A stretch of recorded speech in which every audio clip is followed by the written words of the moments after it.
더불어민주당 정청래 전 대표가 8.17 전당대회 출마를 공식 선언했습니다. 오직 민심, 오직 당신만 믿고 더불어민주당 당대표에 출마합니다. 이재명 대통령에게 끝까지 의리를 지킬 사람은 저 정청래입니다. 자기가 뭔 이재명 대통령을 지켜요? 총선을 이기가 지킬 텐데 정청래 얼굴로 총선을 이길 것 같습니까? 우리 딸 아들도 안 찍을 거라고 다. 이번에 올바른 노선과 리더십으로 당대표를 교체하지 못하면 우리 당은 흔들립니다. 대통령도 흔들릴 것입니다. 많이 아픕니다. 살살 좀 해주시기 바랍니다. 많이 아픕니다. 살살 좀 해주시기 바랍니다. 지나온 길을 보면 나아갈 길이 보입니다. 당대표직을 이용해 대선에 출마하지 않겠습니다. 대선 승리의 기획자가 되겠습니다. 임기 4년이 남은 대통령을 놔두고 집권 여당 대표와 대통령이 서로 명청대전하고 싸우는 이런 너무 기가 막힙니다. 눈물이 날라 그래. 왜 이런 거지? 본인은 억울하다고 명청대전 없다고 그러지만 아니 그걸 손바닥으로 하늘을 가린 거지. 당대표직을 이용해서 대선에 출마할 생각이 없다라고 말씀을 하셨거든요. 그건 제가 말씀드린 대로 그대로 이해해 주시면 되겠습니다. 그럼 기회가 와도 하지 않으시겠다는 말씀으로 해석해 볼까요? 제가 말씀드린 대로 잘 생각해서 알아주시기 바랍니다. 2대1, 3대1로 싸우는 것은 불공정하지만 정당방위는 하겠습니다.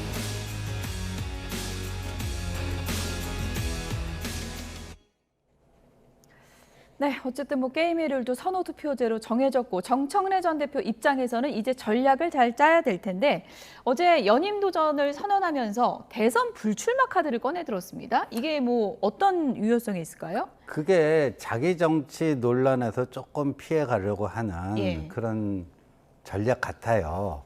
그러니까 지금 이 민주당의 그 지금 당권 경쟁이 굉장히 치열하지 않습니까? 근데 뚜렷한 노선 경쟁은 안 보여요.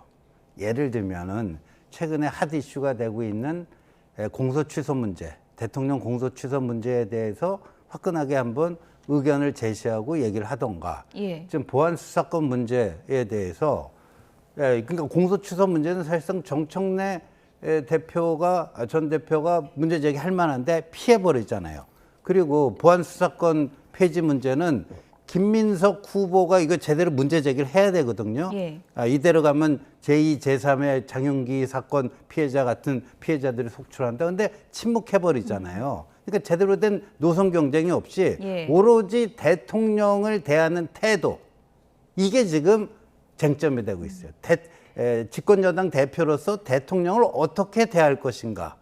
그게 오로지 쟁점이 되고 있어요. 그래서 노선 경쟁은 안 보이고 그런 파워 게임만 이제 보이는 셈인데 그런 점에서 그 상당히 아쉽고 그런데 저는요 이미 뭐 저는 이제 구계자지만 바깥에서 보니까 이미 대세는 기운 것 같아요.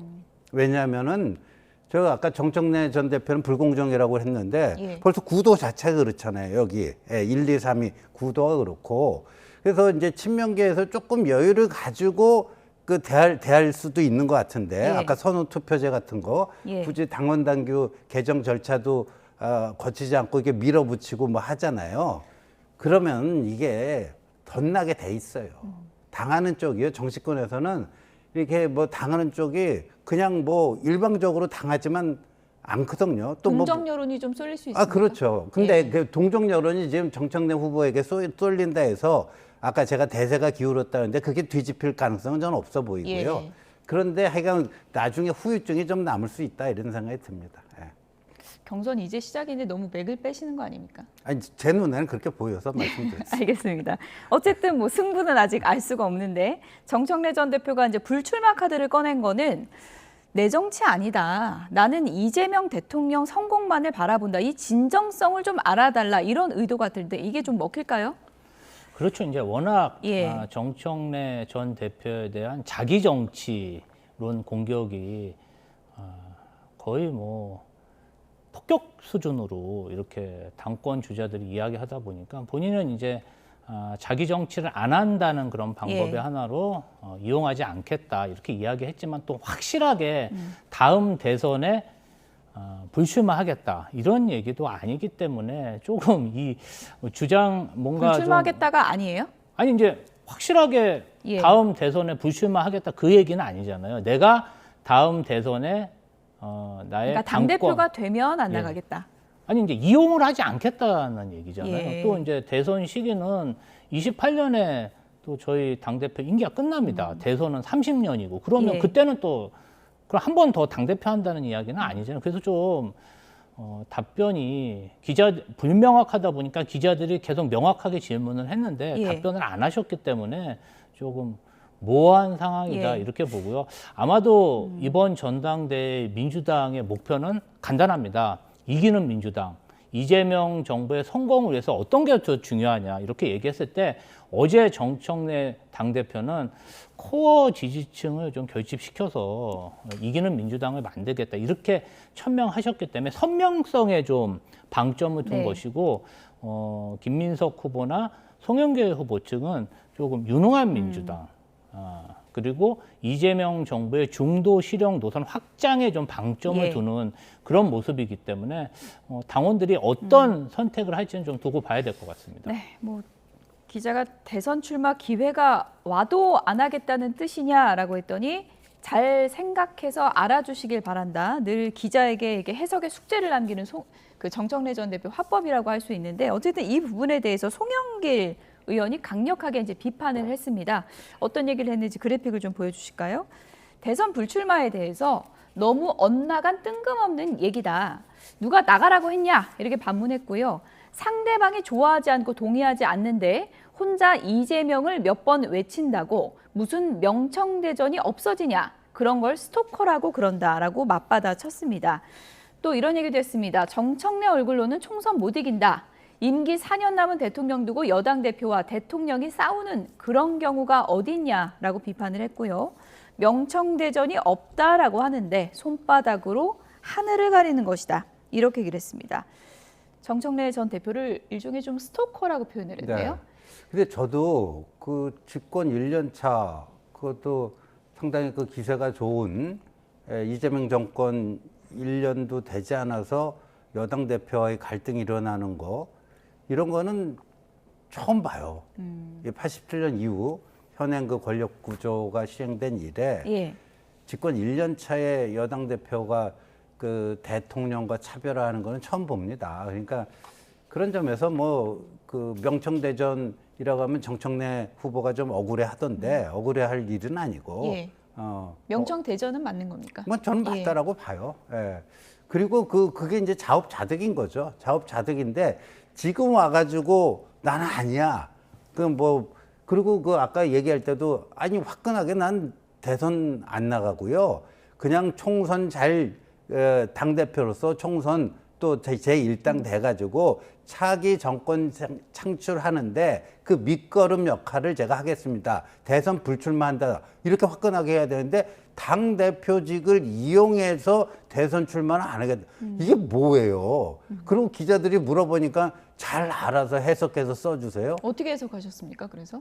그러니까 이거는 자꾸만 그 앞에 무슨 전제 조건이 붙는 그 조건부 불출마 이런 거는요 의미 없어요. 의미 없으니까. 그러니까 저걸 가지고 이제 그 이른바 명청대전으로 인한 그 자신의 불리함을 조금 이렇게 커버를 하려고 한 것 같은데 별로 뭐 그 효과는 없을 것 같습니다. 오늘 정청래 전 대표가 김어준 씨 방송에 나와서 이런 얘기도 했습니다. 지난 지방선거 관련해서 평택을은 후보를 우리가 내지 않는 게 맞았다. 이런 얘기를 했거든요. 지금 와서 그런 얘기하면 뭐합니까? 전략공천은 당 지도부에서 열 몇 군데인가 모두 뭐 경선도 아니고 당 지도부에서 다 의사결정해서 했고 이런 속내 얘기한 건 근데 좀 처음인 것 같아서.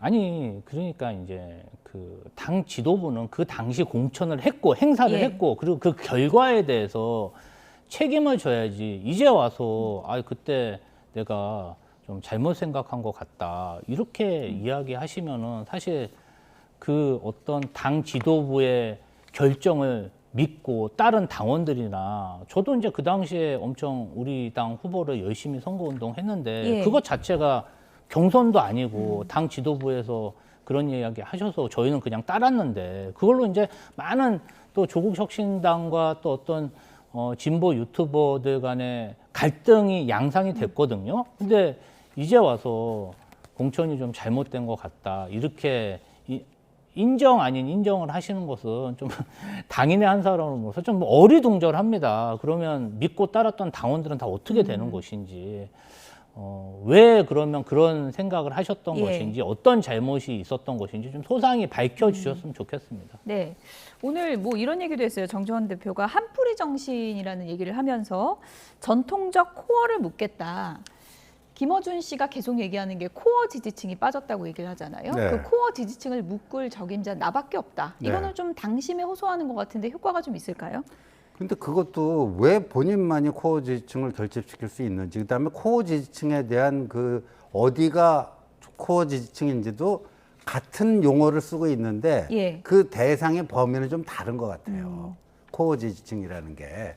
그래서 지금 뭐 정청래 후보 측에서는 뭐 친노, 친문 뭐 이쪽 그거를 이제 코어 지지층을 생각하고 있는 것 같은데, 이제 그 친명 쪽에서는 이제 뭐 뉴 이재명까지 포함하는 뭐 그런 개념으로 보고 있는 것 같고, 그런데 지금 이것도요, 사실 뭐 그 멸칭 논란이 있었지만 문조 탈례 이후 뭐 그게 나왔었잖아요. 근데 문재인 전 대통령은 이재명 대통령하고 그 하면서 거기서 이탈해 버렸어요. 예. 그날부로 예. 확실한 거기서 더 이상 그 5글자를 쓸 수가 없게 됐고, 심지어 뭐 김어준 씨도 며칠 전에는 김민석 후보 그 계엄의 밤 때 그 해명하는데 그냥 쭉 판을 깔아줬잖아요. 예. 그러니까 거기가 사실상 해체된 상태다.